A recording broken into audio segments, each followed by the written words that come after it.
सैयद आमिर हसन और एक बार फिर से वेलकम है, फिर से स्वागत है मेरे यूट्यूब चैनल पे। पिछली वीडियोस में हमने ये समझा था कि प्रेजेंट के टेंसेस किस तरह बनते हैं और हम कैसे प्रेजेंट के टेंसेस को पहचान सकते हैं, जिसमें हमने प्रेजेंट इंडेफिनिट टेंस को देखा था, प्रेजेंट कॉन्टिन्यूअस टेंस को देखा था और प्रेजेंट परफेक्ट टेंस को समझा था। आज हम देखने वाले हैं कि पास्ट इंडेफिनिट टेंस क्या होता है और यहीं से हम पास्ट की सारी सीरीज को समझेंगे कि पास्ट कॉन्टिन्यूअस टेंस क्या होता है और पास्ट परफेक्ट टेंस क्या होता है। आज हम पास्ट इंडेफिनिट टेंस के बारे में डिस्कस करेंगे। देखिए, पास्ट इंडेफिनिट टेंस जिस वाक्य के अंत में खाया, पिया, लिया, दिया, खरीदा, खरीदी हो, ऐसे सेंस में अगर कोई सेंटेंस हो तो उसे हम पास्ट इंडेफिनिट टेंस कहते हैं।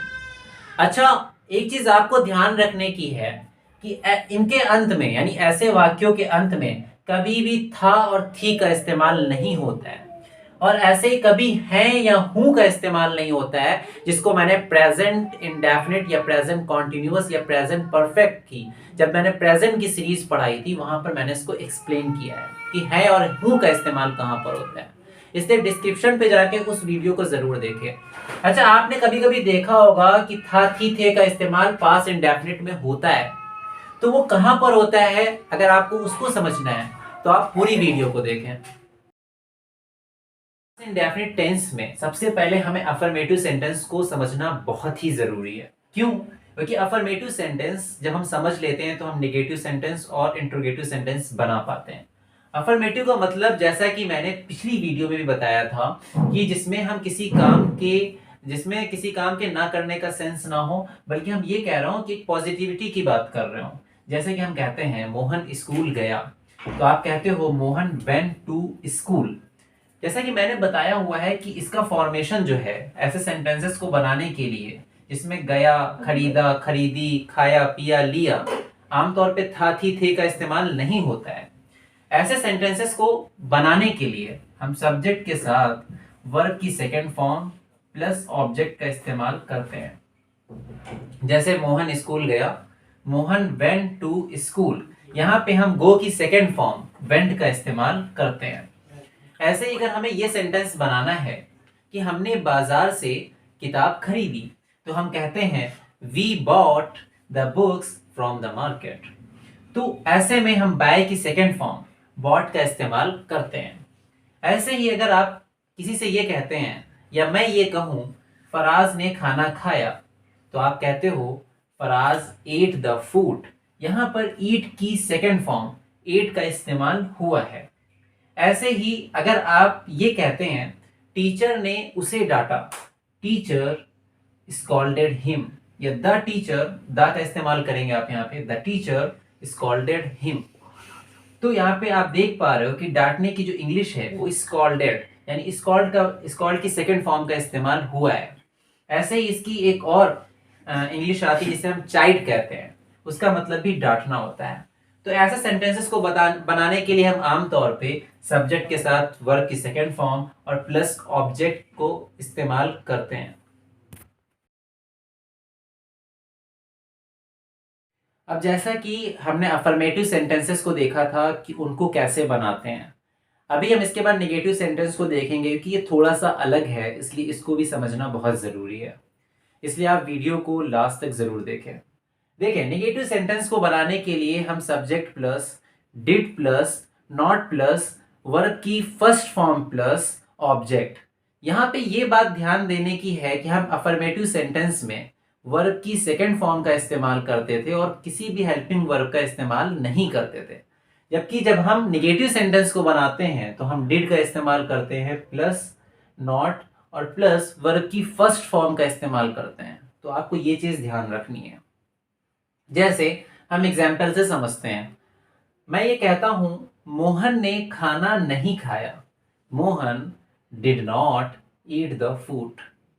अभी आप यहाँ पे देख सकते हैं कि हमने ईट की फर्स्ट फॉर्म का इस्तेमाल किया हुआ है और इसके साथ में डिड हेल्पिंग वर्ब और नॉट का इस्तेमाल किया गया है।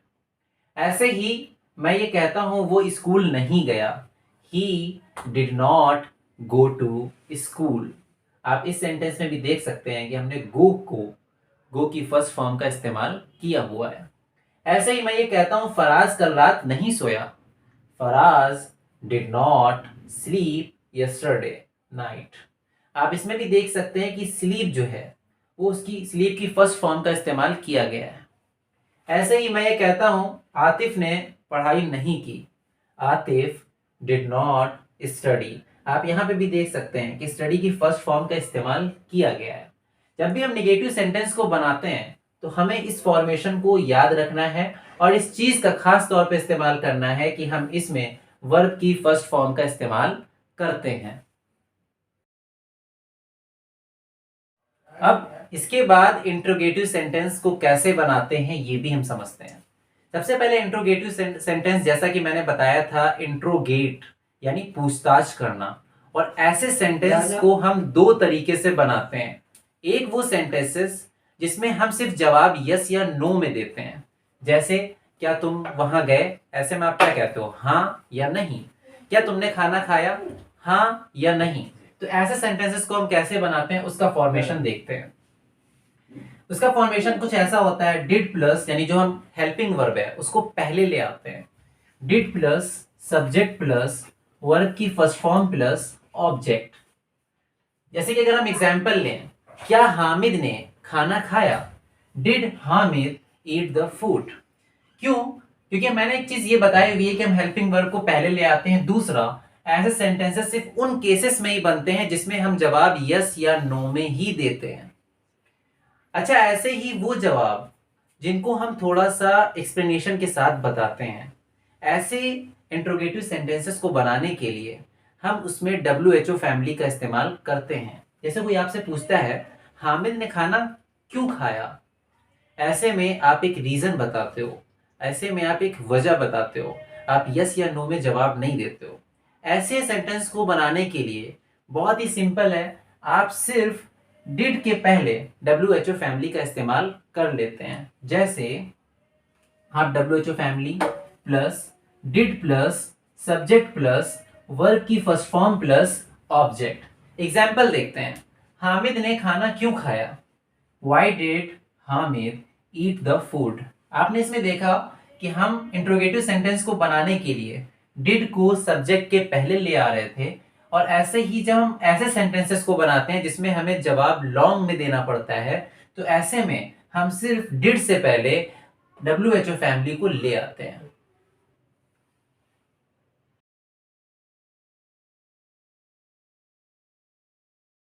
अब हम इसके बाद देखेंगे कि इंट्रोगेटिव एंड निगेटिव सेंटेंसेस को कैसे बनाते हैं, यानी वो सेंटेंसेस जिसमें हम सवाल तो करते ही हैं लेकिन नहीं कभी ट्रांसलेशन होता है। ठीक है, क्या तुम वहां नहीं गए, है ना।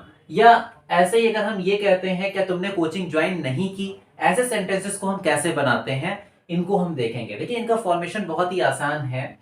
आप इसके साथ इस और ऐसे सवालों में, जैसे कि मैंने बताया था कि दो तरीके के क्वेश्चंस होते हैं। एक ऐसे क्वेश्चंस जिसमें हम यस या नो में जवाब देते हैं, जैसे जिसमें हम क्या तुम वहां नहीं गए, तो आप ऐसे में कहते हो हाँ या नहीं। लेकिन आपसे पूछता है कि तुम वहां क्यों नहीं गए, ऐसे में आप एक्सप्लेनेशन के साथ जवाब देते हो।